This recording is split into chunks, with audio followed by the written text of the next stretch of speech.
మీలో ఎంతమందికి కృష్ణ అంటే ఇష్టం? నాకైతే చాలా చాలా పిచ్చి కృష్ణుడంటే. సాటర్‌డే కదా! ఇవాళ కృష్ణ పూజకైతే రెడీ అయిపోతున్నా. నాకు బేసిక్‌గా ఈ నామం అంటే చాలా ఇష్టం, కృష్ణ నామం. మీ అందరికీ ఇవాళ నేను ఒకటి చెప్పాలనుకుంటున్నా. పేరెంట్స్ అండ్ కిడ్స్ ఎవరికైనా సరే ఇది వర్తిస్తది. మీకు మహాభారతం తెలిస్తే నేను చెప్పబోయేది ఇప్పుడు బాగా అర్థమవుతది. గాంధారి ధృతరాష్ట్రుడికి 100 మంది కొడుకులు కదా!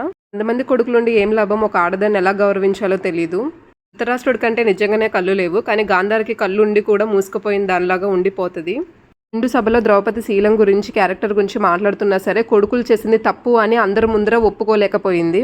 చివరికి ఒక ఆడదాని ఏడుపు మీద 100 మంది కొడుకులు మట్టి కొట్టుకొని పోయారు. ఇక్కడే పెద్దరికం నిలబడుతుంది. తన పిల్లలైనా సరే తప్పైనా ఒప్పైనా అందరి ముందర దండించగలగాలి. మనకిష్టం లేదు కదా అని అవతల వాళ్ళ మీద నిందలు వేయకూడదు. కుదిరితే తప్పు చేయకోకుండా చూసుకోవాలి, లేదా చేసిన తప్పును సరిదిద్దడానికి చూడాలి. ఆ పిల్లలు ఏది చేసినా రైటు, ఏదైనా చెల్లుతుంది అనుకుంటే కాలం ఊరికే ఉండదు కదా. కర్మ అనేది అందరూ అనుభవించక తప్పదు. గాంధారి ద్రౌపది విషయంలో చేసినట్టు ఆడదానికి ఆడదే శత్రువు అని ఊరికే కాదు.